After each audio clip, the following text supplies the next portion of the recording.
प्रभु रामदेव भगवान अल्लाह खुदा ईश आदि नाम एक ही शक्ति के हैं। वह कौन है, कैसा है, कहाँ रहता है, किसने देखा है, यह प्रश्नवाचक चिन्ह पूर्ण रूप से हटाने के लिए अवश्य सुनिए जगत गुरु तत्वदर्शी संत रामपाल जी महाराज के अनमोल अमृत वचन, सभी पवित्र धर्मों के पवित्र शास्त्रों के आधार पर। सत साहिब इकट्ठा होगा, 2 मिनट लगाएंगे, कहेंगे उठाओ भाई उठाओ, जल्दी करो, इसको अंतिम संस्कार करो। बांध पिंजड़ी आगत कुल परिवार तेरा सकल कबीला मसलत एक ठराही, एक ही सलाह मशोरा किया उन्होंने, सबकी एक राय होगी कि उठाओ उठाओ उठाओ। और बांध पिंजड़ी आगत धर दिया, फिर मरघट में ले जाई, अग्नि लगा दिया, जब लंबा फूक दिया उस ठाई। अब शरीर तो फूक दिया, अंतिम संस्कार कर दिया। अब क्या होता है, ये नादान साधना बताने वाले ये नीम हकीम गुरुओं ने कैसा जुल्म कर रखा है। कहते हैं वेद बांध फिर वो पंडित आए, पीछे गरुड़ पढ़ाई, ये गरुड़ पुराण लेकर के, और गुरुजी आते हैं, वो कहते हैं भाई 7 दिन गरुड़ पुराण की कथा करनी पड़ेगी तुम्हारे घर पे। परमात्मा कहते हैं कि देखो गरुड़ पुराण अब पाठ करने से कोई लाभ नहीं है। ये गरुड़ पुराण का पाठ उसको पहले सुनाना था जब वो जीवित था, क्योंकि सदग्रंथों में विवरण होता है कि जो व्यक्ति साधना नहीं करते उनके साथ भयंकर यातनाएं हो, उनको बहुत भयंकर यातनाएं होती हैं, प्रेत बनता है उसके साथ, ऐसे होते हैं। कोई ऐसी क्रिया करता है, कोई ऐसा जुल्म करता है, कोई ऐसा पाप करता है उसका हाथ कटता है, कोई ऐसा पाप करता उसकी ऐसे पुत्र की मृत्यु होती है, कोई ऐसा करता उसकी आंखें फूट जाती हैं। तो परमात्मा कहते हैं वो ज्ञान उस मरने वाले को पहले सुनाना था, ताकि बुराइयों से बच जाता और शुभ कर्म करके अपना जीवन सफल कर जाता। अब वो गधा बनने को तैयार है और पीछे उसकी गरुड़ पुराण की कथा गुरुदेव करने को तैयार है। इस तरह की ड्रामेबाजी ने, इस तरह के नीम हकीमों ने ये भक्ति का विनाश कर डाला और मनुष्य जीवन को इन्होंने बर्बाद करवा दिया। परमात्मा कहते हैं कि नरसेती तू पसवा कीजिए गद्दा बैल बनाई, ये 56 भोग काम अनुभव रे कि कुरडी चलने जाई। और फिर क्या बताते हैं कि ये साधना शास्त्र विरुद्ध होने से फिर तुम प्रेत बन गए, प्रेत शिला पर जा विराजे। अब गुरु जी कहेंगे कि उसके पिंड भरवाओ, पितरों पिंड भराई।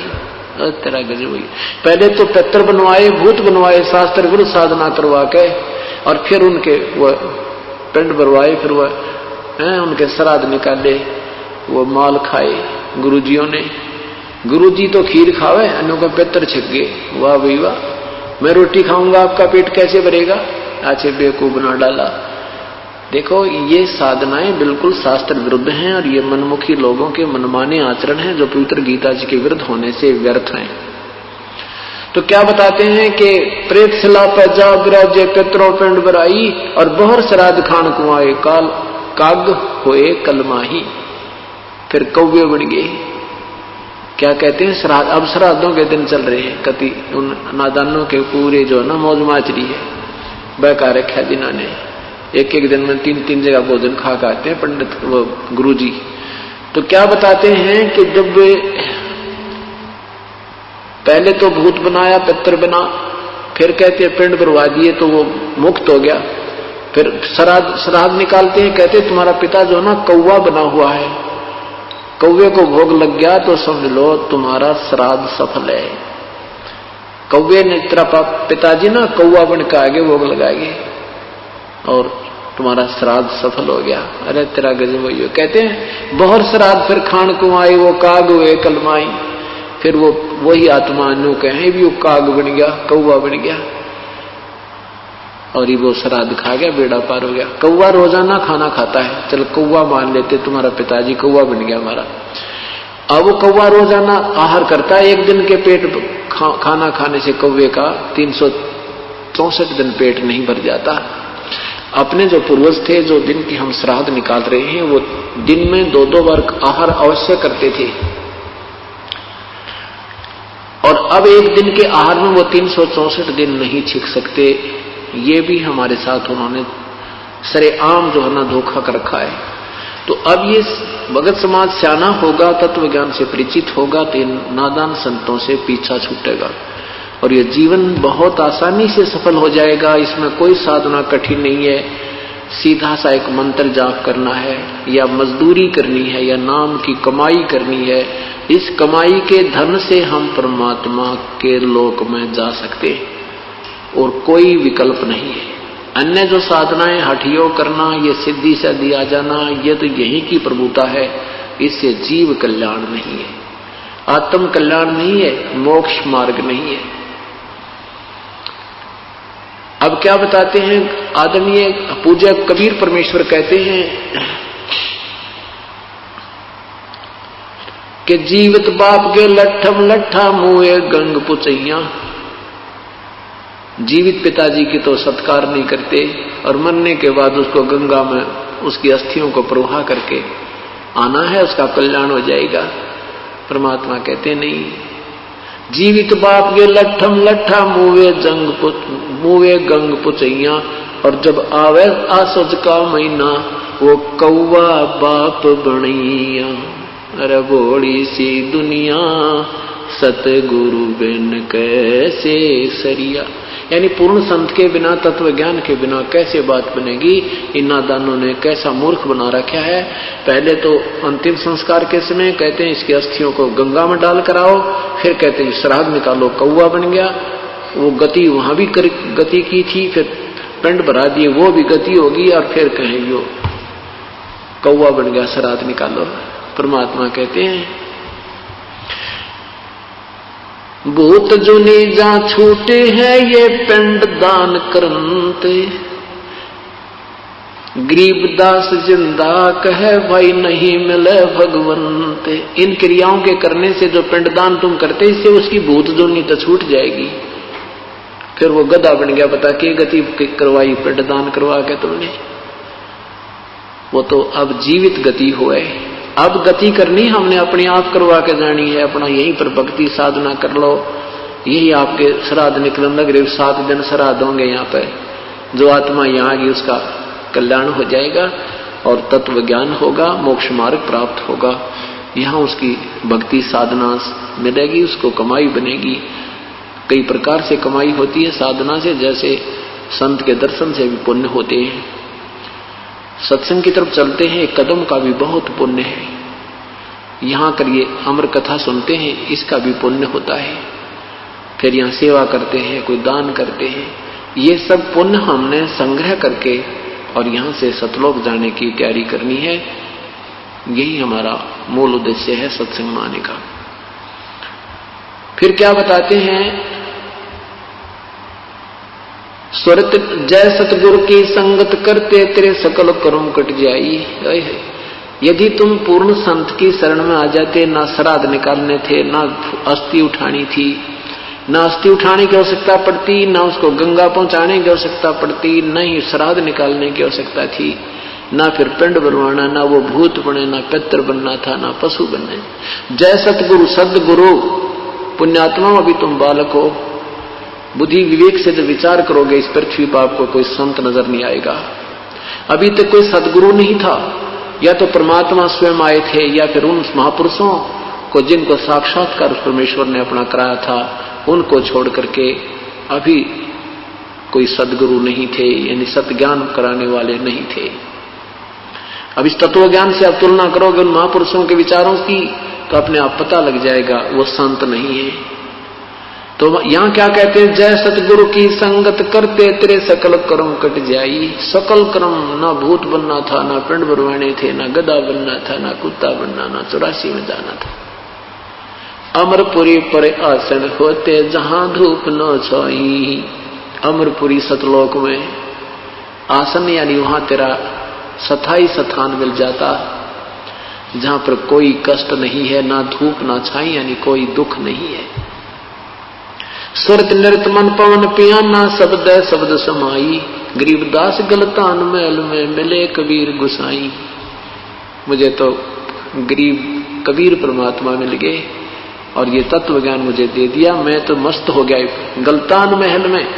हमने तो कोई संशय रहा नहीं, हम सतलोक जाएंगे, क्योंकि हम उन्हीं पद चिन्हों पर चल रहे हैं, उसी रास्ते चल रहे हैं जो हमारे पूर्ण परमात्मा ने आकर हमें दर्शाया है।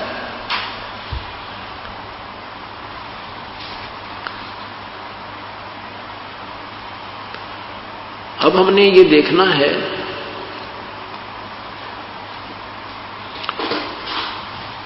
सत्संग में आने से पुण्यात्मा को ये तो ज्ञान होगा कि प्रभु की भक्ति के बिना ये मनुष्य जीवन व्यर्थ है।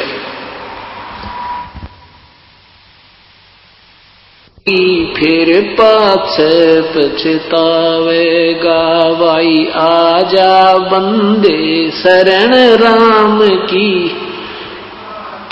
पछतावेगा। बालू की बीत पवन का खंबा, कब लग खैर मनावेगा। बालू की बीत पवन का खंबा, कब लग खैर मनावेगा। आजम तेरे घट न घेर, तू राम कहन न पावेगा। आजम तेरे घट न घेर, तू राम कहन न पावेगा। भाई आजा बंदे फिर पाछे पछताए। काल बलि तेरे सिर पर बैठा, भुजा पकड़ ले जावेगा। काल बलि तेरे सिर पर बैठा, भुजा पकड़ ले जावेगा। मात पिता तेरा कुटुंब कबीला, सारा खड़ा लखावेगा। मात पिता तेरा कुटुंब कबीला, सारा खड़ा लखावेगा। भाई आजा बंदे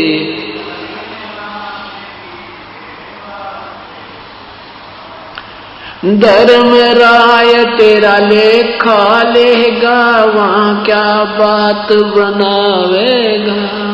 धर्म राय तेरा लेखा लेगा, वहां क्या बात बनावेगा। लाल खंभ से बांधा जा, बिन सतगुरु कौन छुटावे। लाल खंभ से बांधा जा, बिन सतगुरु कौन छुटावेगा। भाई आजा बंदे फिर पोछ पछतावे। दिया लिया तेरे संग चलेगा, दरा ढक्या रह जावेगा। दिया लिया तेरे संग चलेगा, दरा ढक्या रह जावे। कह कबीर सुनो भाई, साधो करनी के फल पावेगा। हाँ कह कबीर सुनो भाई, साधो करनी के फल पावे। आजा बंदे शरण राम की, फिर पछ पछतावेगा। सत साहिब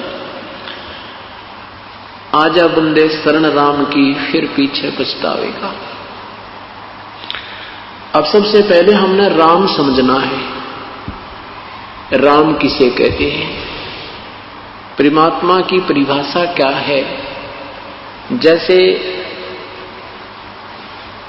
यहां संसारिक व्यवहार से हम सोचेंगे तब परमात्मा की परिभाषा में समझ में आएगी। जैसे किसी एक विभाग में आप लीजिए, तहसीलदार भी साहब कहलाते हैं, तहसीलदार साहब। फिर एसडीएम साहब, डिप्टी कमिश्नर साहब, कमिश्नर साहब, मंत्री साहब, मुख्यमंत्री साहब, प्रधानमंत्री साहब और राष्ट्रपति साहब। ये सभी साहब कहलाते हैं। लेकिन इनकी शक्ति में, पावर में दिन रात का अंतर होता चला जाता है। यही व्यवस्था परमात्मा को समझने के लिए आपने याद रखना होगा। जैसे तीन लोक के राम हैं, मालिक हैं, स्वामी हैं, प्रभु हैं। एक ब्रह्मांड में, तीन लोक में एक विभाग के मंत्री साहब हैं, राम हैं, प्रभु हैं। कौन? रजगुण ब्रह्मा, सतगुण विष्णु, तमगुण शिव जी। रजगुण विभाग के भगवान ब्रह्मा जी, सतगुण विभाग के भगवान विष्णु जी और तमगुण विभाग के भगवान शिव जी। केवल पाताल लोक, पृथ्वी लोक और स्वर्ग लोक के ही इन प्राणियों के ऊपर इनका अधिपत्य है। महास्वर्ग में इनका कोई लेन देन नहीं है। अन्य जो स्थान है इसी ब्रह्मांड में, उन पर भी इनका अधिपत्य नहीं है। एक ब्रह्मांड में एक विभाग के मंत्री साहब यानी राम, भगवान ब्रह्मा, भगवान विष्णु, भगवान शिव है। ये भी राम है। इनके पिताजी 21 ब्रह्मांड के प्रभु हैं, राम हैं, साहब हैं, जिसे ब्रह्म कहते हैं, ब्रह्म क्षर पुरुष भी कहते हैं। और सात संग ब्रह्मांड का राम है परब्रह्म, जिसको अक्षर पुरुष कहते हैं। वो भी राम है, वो भी मालिक है, वो भी स्वामी है, वो सात संग ब्रह्मांड का मालिक है।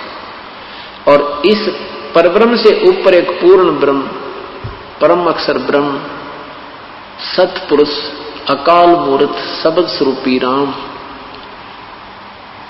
वो भी साब है। वो असंख्य ब्रह्मांड का, असंख्य, जिसमें ये 21 ब्रह्मांड ब्रह्म के, 7 संग ब्रह्मांड परब्रह्म के और अपने सतलोकाधि सारे ब्रह्मांडों को मिला करके सबके ऊपर कुल मालिक वो पूर्ण ब्रह्म है, वो भी राम है। अब जैसे हम भगवान राम, भगवान कृष्ण, भगवान विष्णु, भगवान शिव, कृष्ण आदि की भक्ति करते हैं, ये पवित्र गीता जी के अंदर मना है। 7वें अध्याय के 12 से लेकर 15 श्लोक में स्पष्ट किया है कि तीनों गुणों की जो साधना करते हैं, इनसे होने वाले लाभ के ऊपर जो आरूढ़ हो गए हैं, इन्हीं से मिलने वाले जो सुख सुविधा के ऊपर जिसकी बुद्धि यहीं तक सीमित हो गई है, जिनका ज्ञान इस त्रिगुणमयी माया के द्वारा हरा जा चुका है, वो राक्षस स्वभाव को धारण किए मनुष्यों में नीच दुष्कर्म करने वाले मूर्ख अर्जुन मुझे भी ना बचते, क्योंकि गीता जी का ज्ञान ब्रह्म ने बोला था, श्री कृष्ण जी में प्रवेश करके ज्योति निरंजन काल ने बोला था। ये मेरी भक्ति भी नहीं करते, मुझे भी नहीं बचते, क्योंकि तीनों गुणों तक की पूजा करने वाले को गीता जी में रिजेक्ट किया है, व्यर्थ कहा है। क्यों कहा है? क्योंकि ये तीनों भगवान नाशवान है, इनसे मिलने वाला सुख भी अक्षीणिक है, ये सफाई नहीं है। हम इनको अविनाशी कहते थे, इनको मृत्युंजय कहा करते थे, ये मृत्युंजय नहीं है। मृत्युंजय माने जिन्होंने मृत्यु जीत ली हो, अजरो अमर नहीं है ये। इन्होंने मृत्यु, ये इनका जन्म और मृत्यु होता है। पवित्र देवी भागवत महापुराण 3रा स्कंद मोटा टाइप गीता प्रेस गोरखपुर से प्रकाशित 123 पृष्ठ पर भगवान विष्णु कहते हैं कि हे माता, तुम शुद्ध स्वरूपा हो, ये सब संसार आप ही से उद्भासित हो रहा है।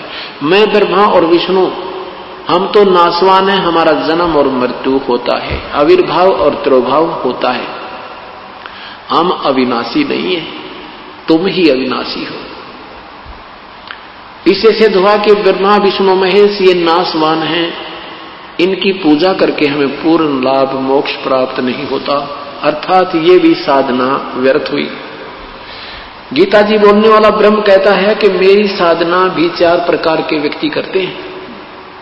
गीता जी के अध्याय नंबर 7 के मंत्र 16 से 18 में एक अर्थार्थी, आर्थ, ज्ञानी, जिज्ञासु और ज्ञानी। अर्थार्थी वो हैं जो अपने धन लाभ के लिए कोई जंत्र मंत्र करते हैं, वेदोनुसार करते हैं। आर्थ जो संकट निवारण के लिए इसको साधना करते हैं तो वेदों के मंत्रों से ही करते हैं, अन्य किसी ओम जय जगदीश हरे, हनुमान चालीसा, ये जय गणेश देवा का आसरा नहीं लेते, जो ब्रह्म साधना ही मानी जाती है, जो वेदों से साधना करते हैं। और जो जिज्ञासु वो होता है जो परमात्मा की तरफ में इधर उधर भटकता है, जैसा उसने ज्ञान मिला, कोई वेदों से, कोई किसी से, किसी सुनी सुनाई से, तो उसने ज्ञान संग्रह कर लिया, फिर वो जिज्ञासु फिर वक्ता बन गया, ज्ञान बांटने लग गया। आप भक्ति की नहीं, उसको साधना ठीक मिली नहीं। कहते हैं चौथे प्रकार के ज्ञानी, इन तीनों को तो रिजेक्ट किया कि ये नहीं काम के, इनमें से ज्ञानी अच्छे हैं। ज्ञानी वो होता है जिसको ये पता लग गया कि मनुष्य जीवन बार बार नहीं मिलता, और मनुष्य जीवन प्राप्त करके यदि भक्ति नहीं की तो इसका कोई यूज नहीं, कोई लाभ नहीं। भक्ति फिर उसको वेदों को पढ़ा, वेदों में लिखा है कि केवल एक परमात्मा पूर्ण ब्रह्म ही पूजा के योग्य है, अन्य की साधना करने से भी जीव मोक्ष नहीं होता, पूर्ण रूप से मोक्ष प्राप्त नहीं होता। इसलिए उन ज्ञानी आत्माओं ने ये दृढ़ निश्चय कर दिया कि एक ही प्रभु की भक्ति करेंगे हम, और दूसरे भक्तों भगवानों की भक्ति नहीं करेंगे, वो यूजलेस है, वो व्यर्थ है। इस उद्देश्य से उन्होंने अपने ही आप निष्कर्ष निकाल लिया, वेदों को पढ़ा, उसमें लिखा कि ओम कर्तु समर, कल्वे समर और कर्तुम समर, यजुर्वेद अध्याय नंबर 40 के मंत्र नंबर 15 में ये ब्रह्म, वेदों के बोलने वाला ब्रह्म कहता है कि मेरा ओम नाम है, और इस ओम नाम का जाप तू काम करते करते श्रवण कर, विषय कसक के साथ श्रवण कर, मनुष्य जीवन का मुख्य उद्देश्य जानकर श्रवण कर। लेकिन 17वें श्लोक में कहा कि 40वें अध्याय के, यजुर्वेद के 40वें अध्याय के 17वें श्लोक में कहा कि वो परमात्मा, 16वें में कहा कि जो सत भक्ति करता है वो उसके पाप नष्ट हो जाते हैं। परम संत से साधना लेकर के जो साधना सत करते हैं, सत भक्ति करते हैं, उनके पाप विनाश हो जाते हैं, और फिर वो पाप रहित आत्मा तो पूर्ण परमात्मा को प्राप्त होती है, जो मोक्ष ऊपर गुप्त रहता है, सतलोक में है, और मेरी साधना करने वाले वो मेरे ब्रह्मलोक में आ जाते हैं। उस परमात्मा की भक्ति से जीवन का मोक्ष होगा, और मेरी साधना करने वालों को भी यजुर्वेद अध्याय नंबर 40 के मंत्र नंबर 3 में आत्मघाती कहा है कि ब्रह्म तक की साधना करने वाले भी आत्मघाती है, क्योंकि ये मोक्ष नहीं होता इससे, ब्रह्म तक की साधना भी व्यर्थ है। अब गीता जी अध्याय नंबर 7 के मंत्र 18 में कहा है कि ये ज्ञानी है तो उद्धारात्मा, उद्धारमीन समर्पण कर दिया परमात्मा को, चाहे हमारा शीश भी चला जाए पर प्रभु मिल जाए।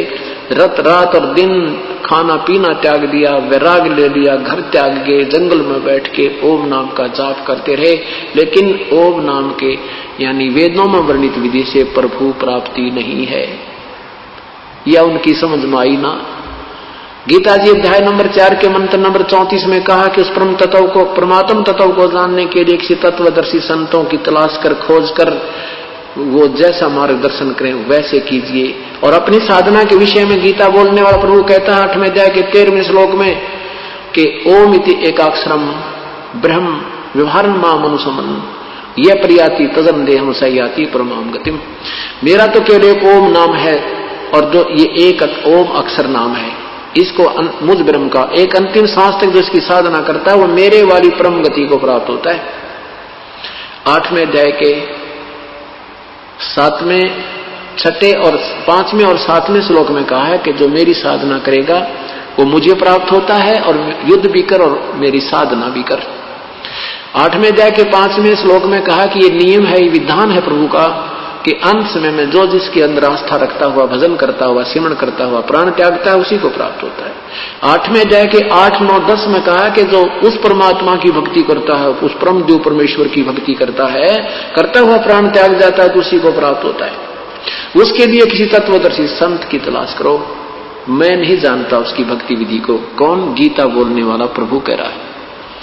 ऐसे वेदों को बोलने वाला प्रभु भी कह रहा है कि मैं 40वें अध्याय, यजुर्वेद अध्याय नंबर 40 के मंत्र नंबर 10 में कहा कि उस परमात्मा के विषय में कोई साकार बताता है, कोई निराकार कहता है। ये भी व्याख्या सही नहीं। इसके विषय में भी कोई तत्वदर्शी धीराणाम संत यानी तत्वदर्शी संत बताएंगे, जैसा वो कहें फिर उनसे सुनो। गीता वहां वेदों के बोलने वाला प्रभु भी अपने तक की ज्ञान बता करके वो ऑप्शन छोड़ दी। अब उन ऋषियों को वो तत्वदर्शी संत मिला नहीं, अपने आप निष्कर्ष निकाल कर जो साधना है उन्हें की, वो प्रभु प्राप्ति की नहीं थी।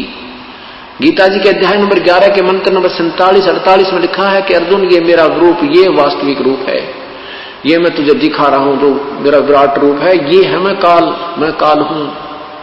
और इसकी प्राप्ति तेरे अतिरिक्त ना तो पहले हुई ना फिर हो सकती है। और इसकी प्राप्ति कैसे हो सकती? ना वेदों वर्णित विधि से, ना यज्ञ से, ना तप से, ना जप से, ना किसी साधना से मेरे दर्शन अर्थात ब्रह्म प्राप्ति नहीं है। इसी कारण से संत ऋषियों ने साधनाएं की, ओम नाम के जाप, वेदों अनुसार यज्ञ किए, हवन किए, लेकिन परमात्मा नहीं मिला। गीता जी के अध्याय नंबर 7 के मंत्र नंबर 24 में कहा कि ये बुद्धिहीन जन समूह मेरे उस घटिया अटल नियम को नहीं जानता कि मैं अपनी योग माया से छुपा हुआ कभी भी किसी के सामने प्रत्यक्ष नहीं होता। ये मुझे कृष्ण मान रहे होंगे, मैं कृष्ण नहीं हूं, मैं व्यक्त नहीं होता, मैं अपनी योग माया से गुप्त रहता हूं, अर्थात वो साकार है लेकिन सामने नहीं आता। ये मेरा अटल घटिया नियम है।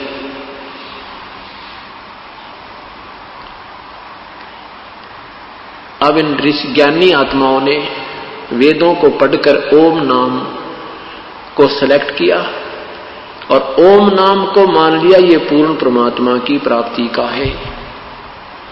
सतगुरु बिन काहू न पाया ज्ञाना, जो थोथा वो छड़े किसाना। ये वशिष्ठ मुनि जैसे भी महापुरुष अपना जीवन व्यर्थ कर गए क्योंकि उनको तत्वदर्शी संत नहीं मिला। और जो परमात्मा स्वयं तत्वदर्शी संत बनकर आए थे इन्होंने उसकी बात को स्वीकार नहीं किया, उसको वामदेव कहने लगे। व्यंग्यात्मक नाम रख लिया वामदेव। वामदेव माने उल्टा चल रहा है, एक दायां हाथ एक बामा। तो वामदेव माने उल्टा ज्ञान प्रचार करने वाला कहने लगे भगवान को। अब देखो पुण्यात्माओं, सारा संसार एक तरफ ज्ञान दे रहा है, ये दास एक तरफ। और ये दास शास्त्र अनुसार बता रहा है जो हमारे सदगंध बता रहे हैं, और अभी तक वो संत दंत कथा सुना रहे हैं। अब वो हमें कहते हैं वो तो उल्टी बात करता है, वो सारी सबकी निंदा करता है। ऐसे ही परमात्मा के साथ इन्होंने व्यवहार किया था। जब वो तत्वदर्शी संत बनकर स्वयं आए थे तब भी उनको रिजेक्ट कर दिया था इन अनजान ऋषि महर्षियों ने, और जिसका अभी तक खामियाजा भोगना पड़ रहा है। वो तत्वदर्शी संत जब तक नहीं मिला तो क्या हुआ कि इन ज्ञानी आत्माओं ने ये तो पता लग गया कि मनुष्य जीवन बार बार नहीं मिलेगा। आप चाहे इस मिट्टी को कितना ही कष्ट हो जाए, चाहे ये मिट्टी कितनी ही दुख हो जाए, चाहे खराब हो जाए, पर मालिक के नाम पर हो जाए, इस उद्देश्य से उन्होंने दिन रात ओम नाम का जाप किया। उसे परमात्मा नहीं मिला क्योंकि वो रूल है, नियम है। इससे प्रभु वेदों वर्णित विधि से भगवान नहीं मिले। अन्य साथ सुख हो जाते हैं, जैसे अच्छी कमाई बन गई, महास्वर्ग में पहुंच गया, हजारों युगों तक वहां रह गया, फिर उसके बाद इंद्र बन जा कि या पृथ्वी का राजा बन गया, वह सारी कमाई खा कर फिर गधा बन गया, नरक से लग गया। इस तरह की सुविधाएं और ये असुविधाएं तो इस ओम नाम के यानी वेदों वर्णित विधि से होती हैं। परमात्मा प्राप्ति नहीं और आत्म कल्याण नहीं होता, मोक्ष नहीं होता।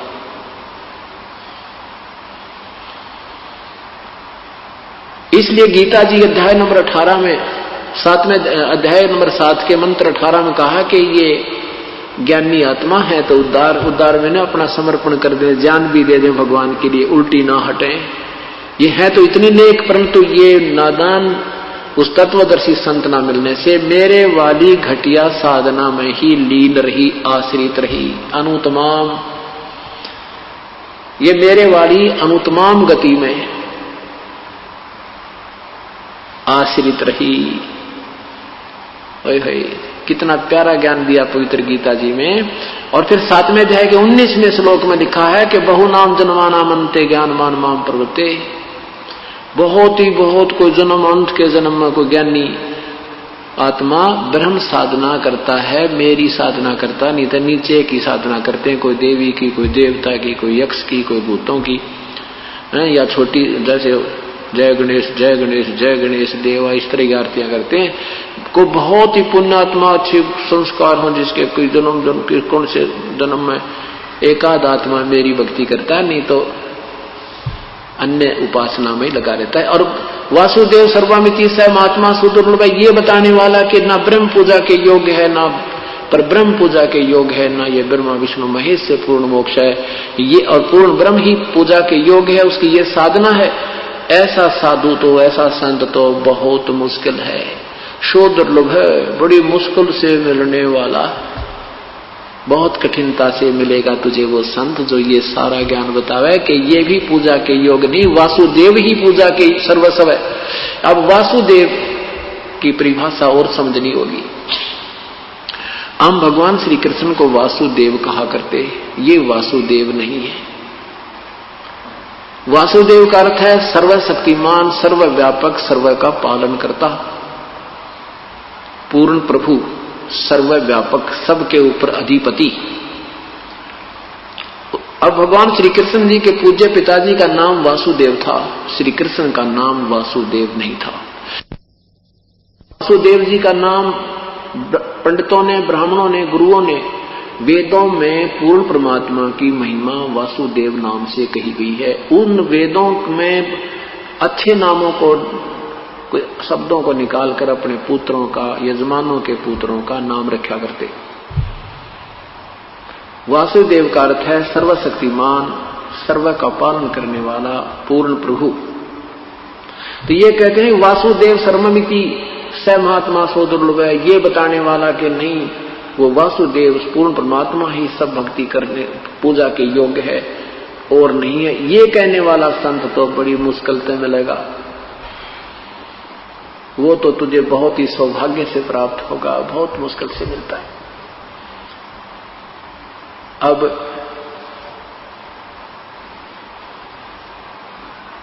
श्री कृष्ण विष्णु अवतार है।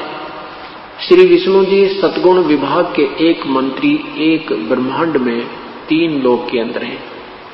ये केवल एक विभाग में मालिक हैं, सर्व के मालिक, सर्वव्यापक, सर्वस्वान नहीं है। ये वासुदेव नहीं है। इनके पिताजी जो है ब्रह्म ज्योति निरंजन, ये 21 ब्रह्मांड के ही मालिक हैं, ये कुल के मालिक वासुदेव नहीं है, सर्वव्यापक, सर्वस्व नहीं है। परब्रह्म भी केवल 7 शंख ब्रह्मांड का मालिक है, प्रभु है, ये भी वासुदेव सर्व का मालिक नहीं है। पूर्ण ब्रह्म वो वासुदेव है, पूर्ण ब्रह्म वासुदेव है, वो सत्पुरुष वासुदेव है। तो कहते हैं ये बताने वाला कि वासुदेव सर्वमिति, सर्वम माने सर्वेस्वा, सब कुछ, वही पूजा के योग्य है, वही पालन करता है, वही कष्ट निवारण करता है, वह पापों का विनाशक भी वही है। ये बताने वाला संत तो बड़ी मुश्किल से मिलेगा तुम। गीता जी के अध्याय नंबर 7 के मंत्र नंबर 12 से 15 में भगवान ब्रह्मा विष्णु महेश के साधकों को व्यर्थ क्यों बताया। जैसे तमोगुण विभाग, तमोगुण भगवान शिव का साधना करने वाला रावण ऐसा कठिन साधक था, ऐसा डिवोटी था कि अपने 10 बार शीश भी काट के भगवान के चरणों में समर्पण कर दिया। और क्या हुआ अंत में, राक्षस कहलाया, कुत्तेवाली मौत मरा। ये तमोगुण भगवान शिव की परम साधना, साधक का, परम साधक की उपलब्धि। संसारिक सुख मिल गए, सोने की लंका होगी, 1 लाख पुत्र हो गए, और अंत में पशु कुत्ते वाली मौत मरा, सर्वनाश हो गया और नरक का भागी हुआ। राक्षस कहलाया। रावण को राक्षस की संज्ञा से जाना जाता है। एक भस्मागिरी नाम के तपस्वी थे, भगवान शिव के तमोगुण के उपासक। 12 वर्ष तक सिर नीचे न करके पैर ऊपर को करके और भगवान शिव के कैलाश पर्वत पर भगवान शिव के द्वार के सामने साधना की। 12 वर्ष के बाद पार्वती जी ने कहा, हे भगवान, आप तो समर्थ हैं, आपका दास क्या मांगता है, इसको प्रदान कर दो। पार्वती जी के कहने से भगवान शिव ने भस्मागिरी से कहा कि मांग भस्मागिरी, क्या मांगता है, मैं तेरे से अति प्रसन्न हूं। अब भस्मागिरी के मन में के खोट था कि भगवान शिव को मारूं, इसे भस्म कड़ा प्राप्त करूं, भगवान शिव को समाप्त कर दूं, पार्वती को पत्नी बना लूं। हे भगवान, अब क्या बताते हैं भगवान? आदरणीय गरीबदास साहिब कहते हैं, ऐसे करत गनी जीव कलमाही और माता को पत्नी ठहराई। पार्वती माता को और पत्नी की दृष्टि से कामना कर रहा है, ऐसे नीच व्यक्ति पर ये साधना कर रहे हैं शिव की। पर भगवान शिव ने कहा, मांग भाई, क्या मांगता है भस्मागिरी? भस्मागिरी ने कहा कि ऐसे नहीं भगवान, वचनबद्ध हो जाओ तो मांगू। भगवान ने कहा, सोचा भी क्या मांगेगा? एक सिद्धि और मांग लेगा, दे दूंगा। कहा ठीक है भाई, वचनबद्ध हुआ, मांग ले, क्या मांगता है? तो क्या मांगा उसने? कहा कि भस्म कड़ा दे दो भगवान, ये भस्म कंडा दे दो जो आपने हाथ में पहन रखा। उसमें क्या गुण था कि जो किसी के सिर पे करके, सिर के ऊपर ऐसे करके कह दे भस्म, वो खत्म हो जाता था। उसमें एक ऐसी शक्ति थी। इस बात का ज्ञान भस्मागिरी को था। भगवान शिव ने सोचा भी साधु है, जंगल में रहता है, अपनी सुरक्षा के लिए मांग रहा होगा। उसने क्या पता था ये ऐसा जालिम व्यक्ति है, इसके मन में कितना खोट है। कहते हैं भस्मागिरी की वासना शिवशंकर से जाने नाही। ये सर्वज्ञ कहाँ है भगवान, जिन्हों ये नहीं पता ये दुष्ट क्या मांगने आ रहा है, इसके मन में के खोट है। तो भगवान शिव सर्वज्ञ भी नहीं है। अब क्या किया कि उसने जो ही कड़ा निकाल कर उसको दे दिया भस्मागिरी को। भस्मागिरी ने कहा कि होले शंकर होशियार, तुझे मारूंगा और पार्वती को पत्नी बनाऊंगा। इतनी देर में त्योर बदल गया। अब भगवान भाग लिए, भगवान शिव भाग लिए, आगे आगे भागे जा रहे हैं, पीछे पीछे भस्मागिरी। कहते हैं फिर भगवान ने गिरजा रूप बनाया, पार्वती का रूप बना के भस्मागिरी के पास खड़े हो गए। कहने लगे, क्यों भाग रहे भस्मागिरी, आजा मेरे पास। अब भस्मागिरी ने देखा कि शिव जी तक भागता जा रहा है, चला जाएगा, मेरे निकट आ नहीं सकता।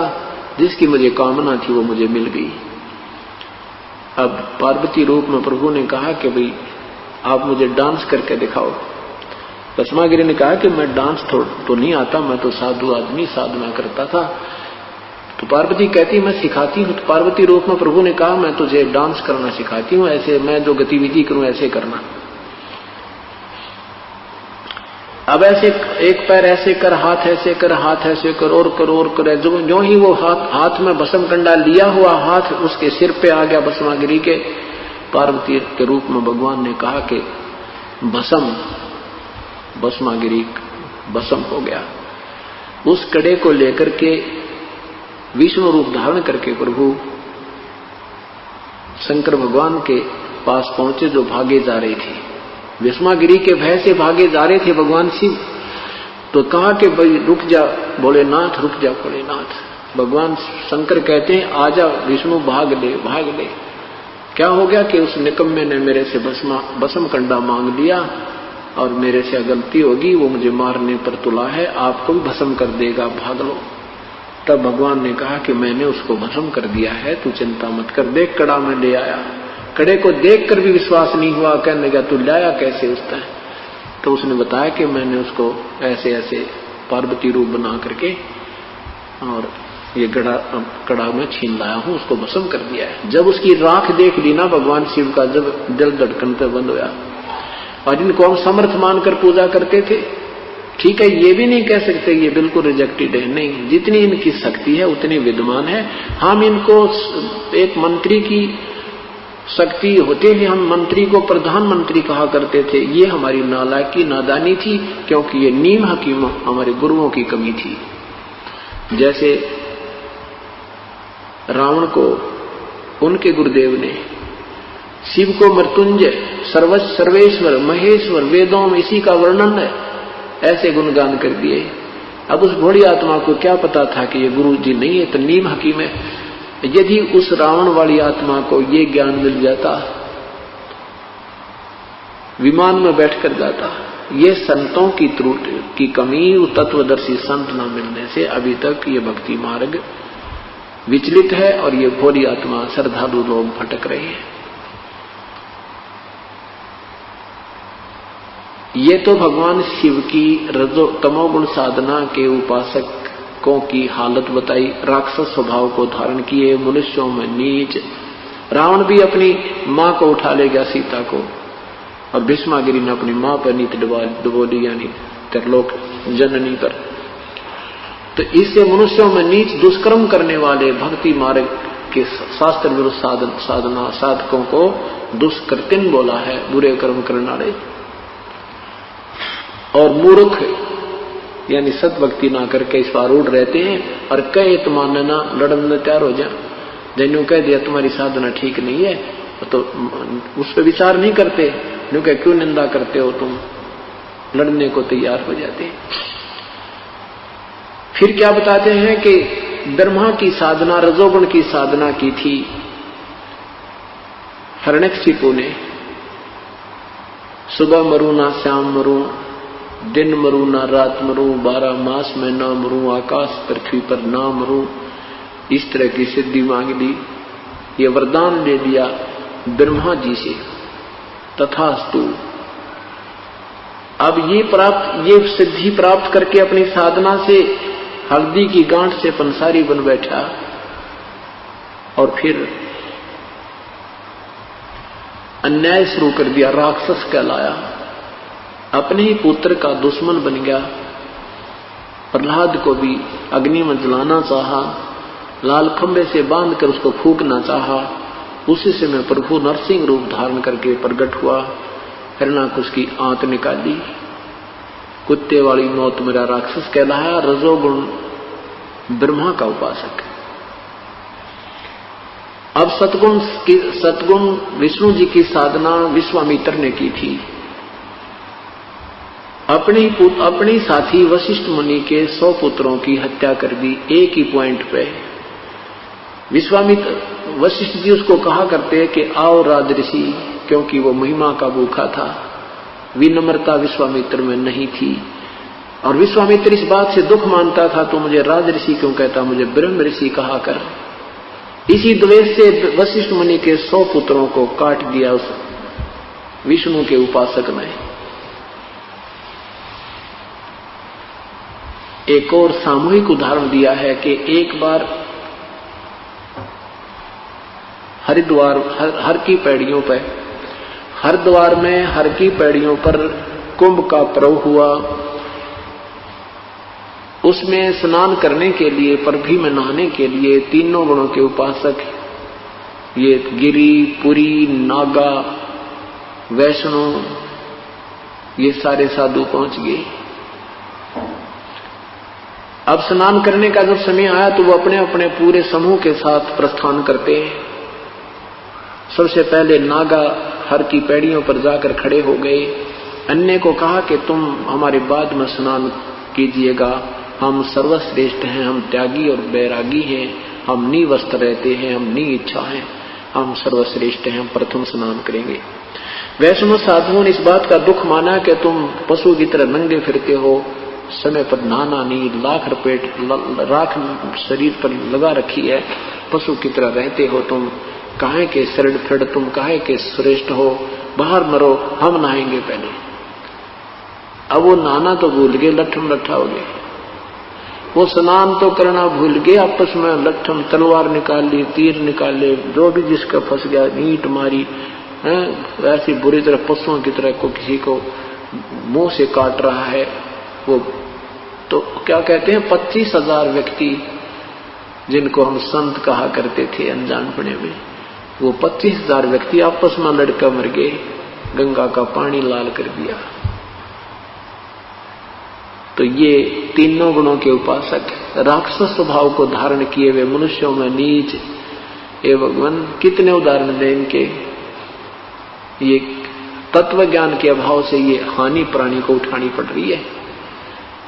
और तत्व ज्ञान देने वाला संत करोड़ों में कोई है नहीं रे झूमकरा, अरबों में कोई गर्क सुनो रे झूमकरा। वो संत तो करोड़ों संतों में नहीं मिलेगा, अरबों में कोई एक संत मिलेगा। अरबों में गर्क मीन ये छोटी मोटी इस ज्ञान न सुनकर 2-4 बात बतानी है तो बहुत पा जाएंगे, पर जिनके पास विधि पर साधना, नाम देने का अधिकार और पूरा ज्ञान समाधान हो, वो संत तो अरबों में मिलेगा। अब क्या बताते हैं, आदरणीय गरीबदास साहिब जी कहते हैं तीर तुपक तलवार कटारी जमदड़ जोर बधावे हैं, हर पैड़ी हर हेत न जाना वाजा तेग चलावे हैं, काटे शीस नहीं दिल करुणा जग में साध कमावे हैं, जो जन उनके दर्शन को जावे उनको भी नरक पठावे हैं।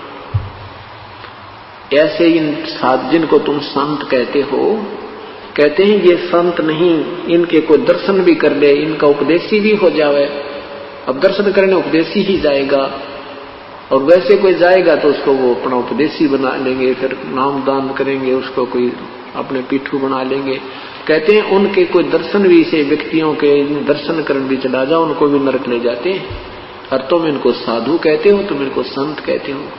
ये तीनों गुणों के उपासकों के विषय में कहते हैं तीर तुपक तलवार कटारी, और डट कर कहते हैं जमा जंग करी उन्हें, और काटे शीस नहीं दिल करुणा, करुणा माने दया, वो जग में साध कमावे हैं, उनको तुम संत भी कहते हो। और जो जन उनके दर्शन को जावे उसको भी नरक ले जावे हैं, जो उनके उपदेशी हो गया उनको भी नरक में ठोक रहे हैं।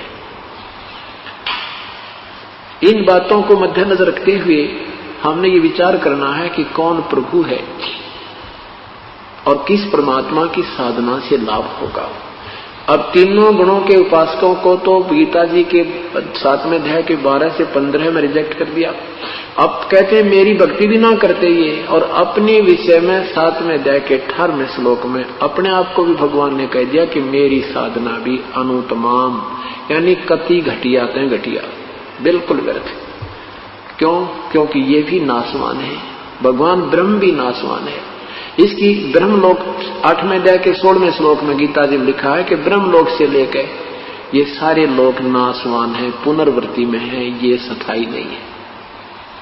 और यहाँ 21वें एक ब्रह्मांड का अंतिम जो ब्रह्मलोक है ये सबसे स्थायी है।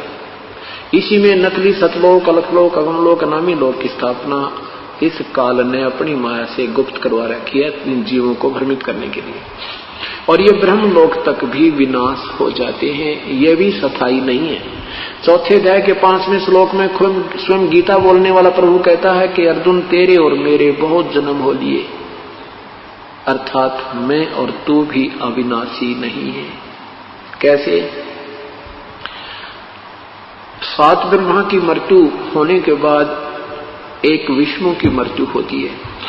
एक ब्रह्मा जी की आयु कितनी है?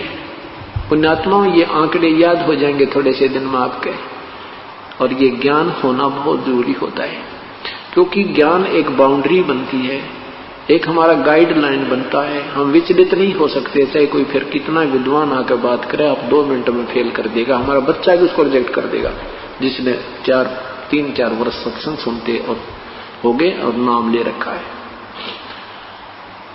एक ब्रह्मा का कितनी आयु होती है? ब्रह्मा की, ब्रह्मा जी का एक दिन है 1008 चतुर्युग का। एक चतुर्युग कितना होता है? सतयुग, त्रेता, द्वापर, कलयुग, इन 4 युगों का समय मिला दे इसको चतुर्युग कहते हैं। और ये 43 लाख यानी कुछ ऐसा इतना मिला करके वर्ष होते हैं। 4,32,000 कलयुग का समय है, इससे दुगना द्वापर का है, यानी 8,64,000। और 8,64,000 में 4,32,000 और जोड़ दे 12,96,000 त्रेता का, और 12,96,000 में 4,32,000 और जोड़ दे 17 लाख कुछ ये द्वापर का, सतयुग का। इन चारों का योग कर दे ये 43 लाख कुछ वर्ष होते हैं। तो इतना एक चतुर्युग ये हुआ। ऐसे ऐसे 1008 चतुर्युग का ब्रह्मा का एक दिन, इतनी ही रात्रि। अब इसको लंप संप लेते हैं, 1000 चतुर्युग कहते हैं। 2000 यानी 2000 चतुर्युग का एक दिन रात हुआ। ऐसे 30 दिन का एक महीना, और 12 महीने का एक वर्ष, और 100 वर्ष की ब्रह्मा की आयु। ओए होए, अब गिनती करने लग गए तो गुणा भूल जा। इतनी लंबी वर्षों, इतनी उम्र एक ब्रह्मा जी की होगी, इसकी मृत्यु होगी। ऐसे 7 ब्रह्मा मर जाएंगे, एक विष्णु जी की मृत्यु होगी। ऐसे 7 विष्णु जी की मृत्यु हो जाएगी, तब एक शिव की मृत्यु होगी। इसकी इतनी लंबी उम्र है। इसने माता से यही मांगा था कि मेरी उम्र बढ़ा दे, लंबी कर दे मां। अमर होना चाहा था। दुर्गा ने कहा बेटा तुम अमर नहीं कर सकती मैं, ये तो विधान है यहाँ का, जो जन्म है वो मृत्यु अवश्य होगी। तुझे विधि बताती हूँ कि तेरी आयु सबसे लंबी हो जाएगी। उस विधि से ये भगवान शिव ज्यादा समाधिस्थ रहता है, श्वास कम लेता है, आयु इसकी इन दोनों भगवानों से ज्यादा है। ऐसे ऐसे 70,000 जब शिव मर जाते हैं, शंकर मर जाते हैं, तो ब्रह्मलोक में रहने वाला ये काल, वहां भी ये 3 रूपों में रहता है, महाब्रह्मा, महाविष्णु, महाशिव। वहां ऐसे ये शरीर छोड़ता है। इसने अपना पीरियड काउंट करने के लिए ये क्रिया बना रखी है, जैसे सांप कांचली छोड़ दिया करे, ऐसे ये अपना एक शरीर छोड़ता है। ऐसे इसकी जन्म और मृत्यु होती है। अर्जुन मेरे जन्म और मृत्यु दिव्य हैं, तू नहीं जानता, दिव्य ऐसे हैं ये। तो 70,000 ये त्रिलोकीय काल का पुत्र मर जाता है, तब एक ये ब्रह्मांड में रहने वाला महाशिव मरता है। उसके बाद एक ब्रह्मांड में पूर्ण रूप से प्रलय हो जाती है, इसको महाप्रलय कहते हैं, एक ब्रह्मांड की महाप्रलय। उसके बाद ये काल इन सब जीवों को दूसरे ब्रह्मांड में शिफ्ट कर देता है। वहां ऐसे ही अपनी पत्नी को, दुर्गा को महाब्रह्मा, महाविष्णु, आप स्वयं महाब्रह्मा, महाविष्णु शिव रूप में रहता है। दुर्गा को महासावित्री, महालक्ष्मी और महापार्वती रूप में रखकर वहां पुत्रों की उत्पत्ति करके सृष्टि प्रारंभ करता है। अब ऐसे एक काल मरता है, अर्थात एक ब्रह्मांड की जो प्रलय होती है, ये एक दिन हो गया, ये एक युग हो गया परब्रह्म का। परब्रह्म का एक युग हो गया। जो 70,000 शिव मरते हैं, अर्थात एक काल मरता है, ब्रह्म मरता है, ये एक युग हो गया परब्रह्म का। परब्रह्म का एक युग हो गया। ऐसे 1000 युग का उस परब्रह्म का दिन, इतनी ही रात्रि, 1000 युग का, नोट चतुर्युग। ये पॉइंट समझना पुण्यात्मा, और कोई बालक नहीं है, कोई शिक्षित हो सभी, कोई एमए है, कोई ग्रेजुएट है, कोई 10वीं, कोई आज कोई बालक नहीं। और शास्त्र हमारे पास है, देखोगे तो पता चलेगा ये कहाँ डले डुआ रखे थे हमारे 3 नादान महर्षि बने बैठे थे, इन कैखा का ज्ञान है। 8वें अध्याय, गीता जी के 8वें अध्याय के 17वें श्लोक में लिखा है, सहस्र युग लिखा, उसमें सहस्र चतुर्युग नहीं लिखा है। ये परब्रह्म की महिमा गाई है, इसमें परब्रह्म के विषय बताया है।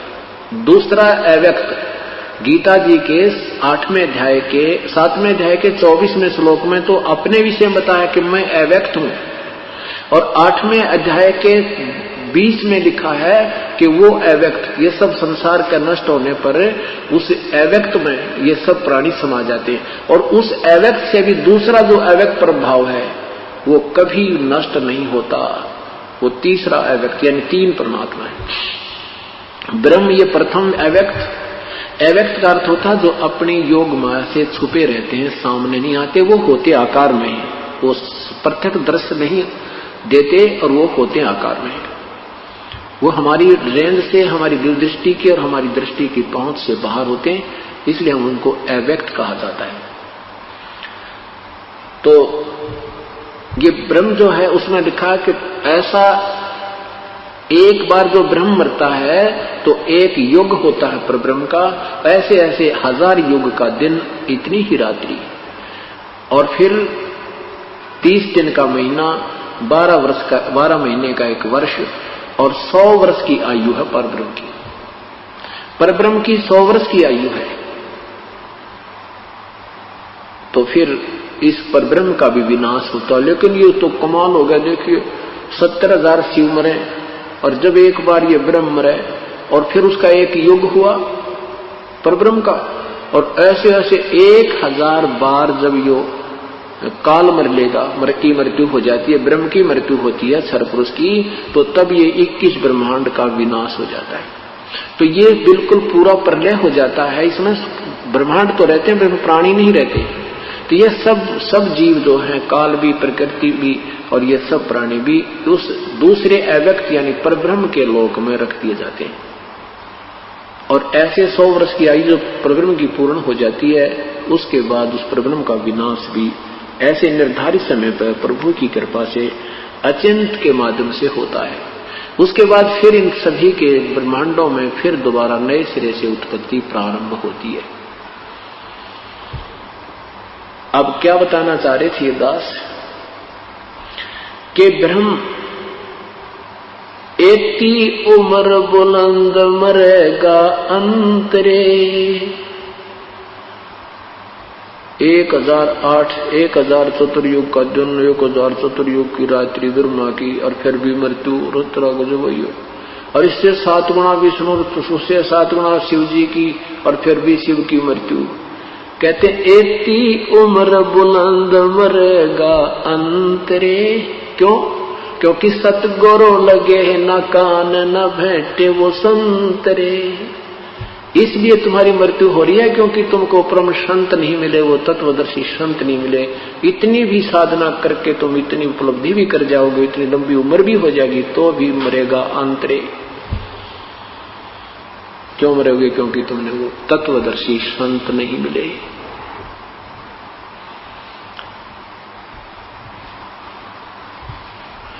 जग सारा रोगिया रे जिन सतगुरु वेद न जाण्या।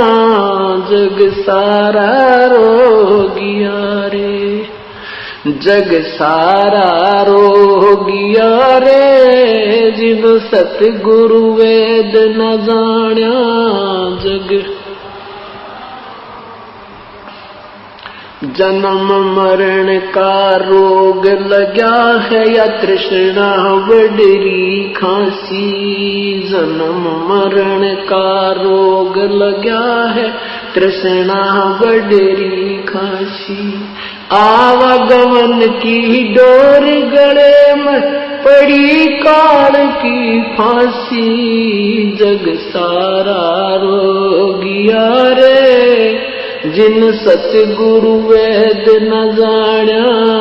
जग सारा रोगिया रे, जग सारा रोगिया रे जिन सतगुरु वेद न जाण्या। जग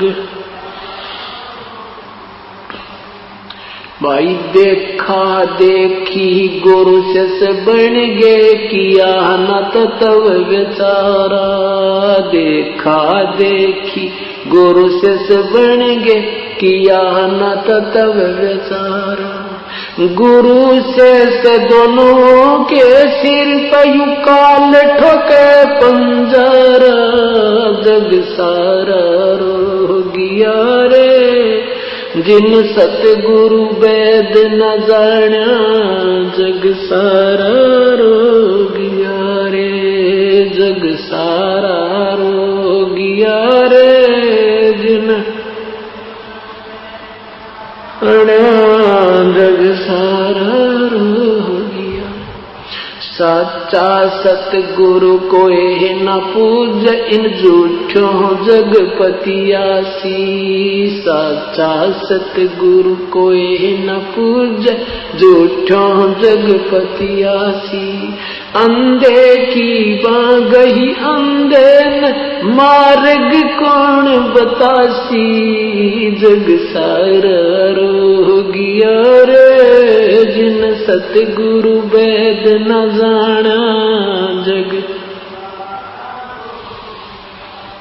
जग सारा रोगियो रे जिन सतगुरु वेद न जाना। जग सार शब्द सर जीवन बूटी गस गस अंग लगावे। सार शब्द सर जीवन बूटी गस गस अंग लगावे। कहे कबीर तुम सतकर मानो ये जन्म मरण मिट जावे। जग सारा रोगिया रे जिन सतगुरु वेद न जाना। जग सारा रोगिया रे, जग सारा रोगिया रे जिन जग सारा रोह किया सार सबद सर जीवन बूटी गैसे गैसे अंग लगोवे सार सबद सर जीवन बूटी गैसे गैसे अंग लगोवे कहे कबीर तुम सत कर मानो ये जन्म मरण मिट जोवे जग सारा रोगिया रे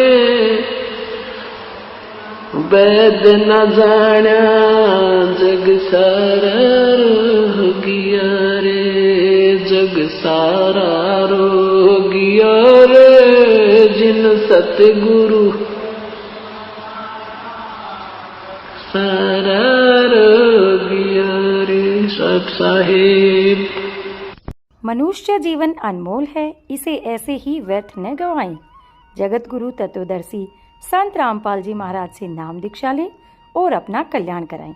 ऐसे ही आध्यात्मिक वीडियो देखने के लिए हमारे चैनल गुरु गोविंद चैनल को सब्सक्राइब करें। बोलो सतगुरु देव की जय।